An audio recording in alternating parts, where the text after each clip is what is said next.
তো হ্যালো বন্ধুরা, welcome back to cruising with সংগ্রাম। আমি সংগ্রাম, আমি আজকে নিয়ে চলে এসেছি আরও একটি নতুন ভিডিও। তো এর আগের ভিডিওতে আমরা দেখেছিলাম যে এই যে ক্রুজ জাহাজটা আছে এটা হচ্ছে একটা ওয়ারশিপ। তো এটার ভিতরে যে সমস্ত জিনিসগুলো আছে সেটাই আমরা দেখছিলাম। তো উপরে আমরা গেছিলাম, এই যে জাহাজটা তার উপরের ফ্লোরে ছিল নানা ধরনের ফ্লাইট। যদি ভিডিওটি কেউ না দেখে থাকো তাহলে অবশ্যই আই বাটনে ক্লিক করে ভিডিওটি দেখে আসো। এটা হচ্ছে ওই ভিডিওরই পার্ট 2। তো আমরা এই ভিডিওটা দেখতে চলেছি যে জাহাজের ভিতরে মানুষজনরা কিভাবে বসবাস করত। তো চলো বেশি না কথা বাড়িয়ে শুরু করা যাক।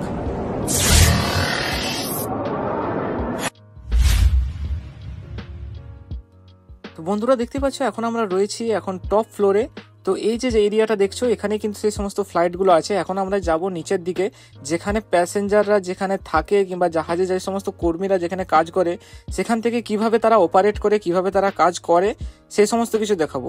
তো দেখতে পাচ্ছ এখানে তাদের একটা ব্লু প্রিন্ট আছে যেখান থেকে সমস্ত ফ্লাইট কোন পজিশনে কোথায় থাকে সেই সমস্ত কিছু এখানে দেয়া আছে।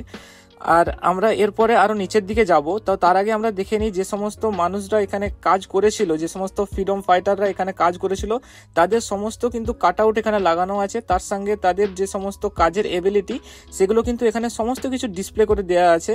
তো মানে এখানে অনেক কিছু জানার মতো, অনেক কিছু জ্ঞানের কথা লিখে দেওয়া আছে, কিন্তু তাদের যে সমস্ত বীরত্বের কথা সেই সমস্ত কিছু এখানে দেওয়া আছে। তো চলো বন্ধুরা এখন ভিতরে ঢোকা যাক। ভিতরে ঢুকে দেখা যাক যে ভিতরে আমরা আর কি কি দেখতে পাই। তো দেখতে পাচ্ছ এখানে যে অ্যারোগুলো দেওয়া আছে, কিন্তু সেই অ্যারোর দিকের মাধ্যমে আমাদেরকে যেতে বলছিল। তো এখন আমরা যাব সেই ভিতরের দিকে, ভিতরে গিয়ে দেখবো ভিতরে আর কি কি আছে। তো প্রথমে আমরা জাহাজের এখানে হচ্ছে আমরা নিচের দিকে চলে গেলাম। তো নিচের দিকে আছে কিন্তু ক্যাপ্টেনদের রুম। তো সেখানে যে সমস্ত জাহাজের ক্যাপ্টেনরা ছিল তাদের রুম কিরকম হয়, সেখানে খাওয়া দাওয়ার কিরকম হয়, সমস্ত কিছু ডিসপ্লে করে দেওয়া ছিল এখানে একদম। তো আমরা প্রথমে যাব একটা দেখবো যে কিরকম ক্যাপ্টেনের রুম কিরকম হয়। তো চলো বন্ধুরা ভিতর দিয়ে ঢোকা যাক। আর দেখতেই পাচ্ছ যে রাস্তা যে সমস্ত গলিগুলো আছে সেগুলো কিন্তু খুবই ছোট, খুবই সরু, মানে গলি টাইপের। কিন্তু এখানে মানে তুমি যদি পরিচিত না হয় তাহলে কিন্তু খুবই সম্ভাবনা আছে এই গলির মধ্যে কিন্তু রাস্তা মানে হারিয়ে ফেলার। তো দেখতেই পাচ্ছ যে এটাই হচ্ছে সেই যে মিটিং হল, সেই মিটিং হল এইটা।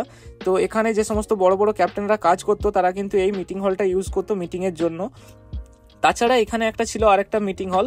তো এই যে মিটিং হলগুলো আছে এগুলো কিন্তু তাদের প্ল্যানিংয়ের জন্য কাজে লাগতো। আর এখানে আছে যে মানে মিটিংয়ে কাজ করার পরে যে সমস্ত কাগজে তারা টাইপ করতো কিংবা যে সমস্ত মানে নিউজ তারা মানে নোটিশ বোর্ডে লাগাতো সেই সমস্ত কিছু এখান থেকে কিন্তু পাওয়া যেত। তো এটাই হচ্ছে সেই এরিয়া যেখানে মিটিং হয়। আর তাছাড়া আরেকটু সামনের দিকে এগিয়ে গিয়ে দেখবো আমরা ক্যাপ্টেনের রুম। তো এটাই হচ্ছে সেই ক্যাপ্টেনের রুম যেখানে ক্যাপ্টেনরা থাকতো, যারা জাহাজ চালায়, যারা ন্যাভিক তারা থাকতো এখানে। আর তাদের জন্য স্পেশাল একটা কিচেনও ছিল, দেখতেই পাচ্ছ এখানে পুরো ডামির সাথে দেওয়া আছে যে তারা কিচেনে কিভাবে কাজ করে তাদের জন্য। এটা কিন্তু পার্সোনাল ক্যাপ্টেনের রুম, তার সাথে পার্সোনাল ক্যাপ্টেনের কিচেন। তো আমরা যদি আরেকটু আগের দিকে এগিয়ে যাই সেখানে দেখতে পাবো যে সেখানে যে সমস্ত মানে ডাটা ট্রান্সফার করা হতো সেই সমস্ত ডাটা ট্রান্সফারের রুম দেখতে পাচ্ছি ঠিক ক্যাপ্টেনের রুমের পাশেই। তো এখান থেকে যে সমস্ত ডাটা ট্রান্সফার করা হতো যাদের মানে এজেন্সিতে সেই সমস্ত ডাটা। আর এখানে কিন্তু তারা প্ল্যানিং করতো যে কিভাবে কি অ্যাটাক হবে কিংবা কোথা থেকে অ্যাটাক হবে, কোন দিকে যাওয়া হবে। আর তার পাশেই ছিল কিন্তু এখানে একটা কন্ট্রোল রুম। তো এই যে কন্ট্রোল রুমটা ছিল, এই কন্ট্রোল রুমটা কিন্তু মানে জাহাজটা পুরোটা এখান থেকে কন্ট্রোল করতো। তো যেখান থেকে পুরো ন্যাভিগেট করতো যে কোথায় যাচ্ছে, জাহাজটা কোন অবস্থানে এখন আছে সেই সমস্ত কিছু দেখতে পাচ্ছ। এখানে সমস্ত কিছু র্যাডার ট্যাডার একদম অরিজিনাল ভাবে দেওয়া আছে। তো এগুলো কিন্তু একদমই অরিজিনাল বন্ধুরা, এগুলো কিন্তু একদমই অরিজিনাল, কোনো ফেক কিছু নেই এখানে। আর এই যে জাহাজটা, এই জাহাজটা কিন্তু একটা টাইম যুদ্ধের সময় ইউজ হতো বন্ধুরা, কিন্তু এখন সেটাকে মিউজিয়াম বানিয়ে ফেলেছে কারণ এটা অনেক পুরাতন হয়ে গেছে। তো আমরা এখন যাব আরো নিচের দিকে। তো নিচের দিকে আছে যে সমস্ত ক্রু ছিল এখানে, সেই ক্রুদের থাকার জায়গা আর খাওয়ার জায়গা। তো এটাই হচ্ছে সেই ক্রুদের খাওয়ার জায়গা, তো যেখানে ক্রুদের জন্য খাবার এখানে লাগানো থাকতো। তো দেখতে পাচ্ছ এখানে একটা ডামি মতো লাগিয়ে রেখেছে, এগুলো কিন্তু অরিজিনাল খাবার না, এগুলো জাস্ট ডিসপ্লে করে রেখেছে এখানে। তো এখানে যে সমস্ত খাবার দাবারগুলো আছে এই খাবার দাবারগুলো সব কিন্তু মানে যেখানে যারা কাজ করে তাদের জন্য এখানে তারা যে কেউ এখান থেকে খাবার পিক আপ করে এখানে বসে খেতে পারে। আর এর পাশাপাশি ছিল যারা অফিসার ছিল মানে শিপের, তাদের অফিসারদের জন্য খাবার জায়গা আলাদা ছিল। এগুলো যারা শিপের কর্মী ছিল, যারা মানে ইঞ্জিনিয়ারে কাজ করে কিংবা যারা মানে শিপের যে সমস্ত লোয়ার লেভেলের কর্মীদের জন্য এই খাবার জায়গাটা ছিল। আর যে সমস্ত অফিসার লেভেলের খাবার জায়গা ছিল সেইটা কিন্তু পরে আসছি, সেটাও সামনেই আছে পাশাপাশি। তো সেটা আমরা আসছি পরে। তো তার আগে দেখে নিই যে আরো যে সমস্ত জায়গাগুলো ছিল সেই সমস্ত জায়গাগুলো ঘুরে একটু। তো এই যে রুমটা দেখতে পাচ্ছ এটাও কিন্তু একটা ক্যাপ্টেনেরই রুম। তো এগুলো মানে তাদের ভাগ থাকে এক একটা ক্যাপ্টেনের। তো এটা হচ্ছে তাদের যে মিটিং এরিয়া, সেখানে মিটিং এরিয়া, ওয়েটিং এরিয়া এটা, আর তার সাথে এখানে হচ্ছে ক্যাপ্টেনের রুমও ছিল ওই ভিতরের দিকে। তো যে সমস্ত ক্যাপ্টেন আছে এখানে, জাহাজের শিপের মধ্যে অনেক ধরনের ক্যাপ্টেন হয়, তো সেই সমস্ত ক্যাপ্টেনের আলাদা আলাদা, প্রত্যেকের আলাদা আলাদা কেবিন, আর তার সাথে প্রত্যেকের আলাদা আলাদা মানে কাজ করার জায়গা। দেখতেই পাচ্ছ এখান থেকে সমস্ত এদের কাজ করার জায়গা, এদের অফিস আর কেবিন পাশাপাশি, একদমই মানে পাশাপাশি অফিস আর কেবিন। আর তাছাড়া এখানে যে সমস্ত কাজকর্মগুলো হতো, যে সমস্ত কম্পিউটারে, সেই সমস্ত কম্পিউটারগুলোও কিন্তু দেখতে পাওয়া যাচ্ছে যে কত পুরনো কম্পিউটার এখানে পড়ে আছে, মানে এগুলো এখন আর ইউজ হয় না কিন্তু এখানে আছে।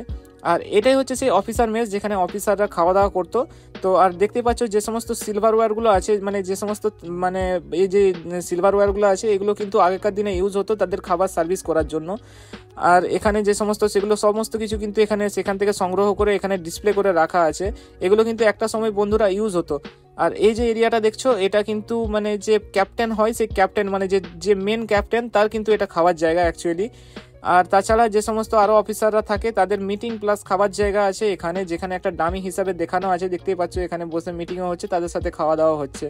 তো এই হলো যে জাহাজের টোটাল খাওয়া দাওয়ার এরিয়া। আর আমার যে জিনিসটা ভালো লাগলো বন্ধুরা, এই যে প্রজেক্টরটা দেখছো আগেকার দিনের প্রজেক্টর কিন্তু এটা, তো এটার মাধ্যমে তারা প্ল্যানিংও করতো, আর তার সঙ্গে মানে তারা পুরোটা গ্রাফিক্সের মাধ্যমে দেখতো যে কোথায় কীরকম কীভাবে চলছে কাজকর্ম। আর তাছাড়া এখানে মানে যে সমস্ত মানে কন্ট্রোল রুম যেগুলো ছিল সেগুলো কিন্তু এখানেই ছিল সমস্ত কিছু। তো এই ছিল বেসিক্যালি নিচের ফ্লোরটা। তো দেখতেই পাচ্ছ যে জাহাজের ভিতরে মানে অনেকটাই সুন্দর জায়গাটা তারা বাগিয়ে গুছিয়ে রেখেছে। আর এই সমস্ত জায়গাগুলো ঘোরার মতো অভিজ্ঞতা, মানে খুবই অসাধারণ অভিজ্ঞতা হলো এই জায়গাটা ঘুরে। আর নিচে দেখতেই পাচ্ছ তারা পুরো একদম মিসাইল মানে এখানে রেডি করা আছে, যে সমস্ত যে জাহাজ যুদ্ধের সময় প্রস্তুতি নেওয়ার জন্য। তো বেসিক্যালি এই ছিল যে যুদ্ধ জাহাজের ভিতরে কি কি থাকে। তো আগের ভিডিওটা তো আমি অনেক কিছুই দেখিয়েছি, তো কেউ যদি আগের ভিডিওটা মিস করে থাকো তাহলে অবশ্যই যে আগের ভিডিওটা দেখে আসবে। তো এখন আমাদের এই শিপ থেকে বেরিয়ে যাওয়ার পালা, তো আমরা আবার ফিরে এলাম সেই উপরের ডেকে। তো এটাই হচ্ছিল সেই মেন ডেক যেখানে সমস্ত কিছু আছে। আর এই মিউজিয়ামটার নাম হচ্ছে ইউএসএস মিডওয়ে মিউজিয়াম। তো এটা ছিল সান্ডিয়াগোতে। তো বন্ধুরা তোমরা যদি কেউ সান্ডিয়াগো কখনো এসে থাকো লাইফে, তো এই মিউজিয়ামটা অবশ্যই ঘুরে দেখো, মিউজিয়ামটা খুবই ভালো ছিল। তো এখন আমাদের বেরিয়ে শিপে যাওয়ার পালা। তো দেখতেই পাচ্ছ আমরা অবশেষে বেরিয়ে গেলাম বাইরে। তো বন্ধুরা যদি ভিডিওটা ভালো লেগে থাকে তো অবশ্যই ভিডিওটাতে লাইক করে দেবে, আর যদি আগের ভিডিওটা মিস করে থাকো কেউ, তবে অবশ্যই আগের ভিডিওটা গিয়ে কিন্তু একবার দেখে আসবে, আমি ডিসক্রিপশনে লিঙ্ক দিয়ে দেবো। তাছাড়া আই বাটনে ক্লিক করেও তোমরা ভিডিওটা দেখতে পারো। তো আজকের মতো এটুকুই, দেখা হচ্ছে পরবর্তী অন্য কোনো ভিডিওতে। তো চ্যানেলে নতুন হয়ে থাকলে অবশ্যই চ্যানেলটিকে সাবস্ক্রাইব করে দেবে, আর পাশে থাকার জন্য অসংখ্য ধন্যবাদ।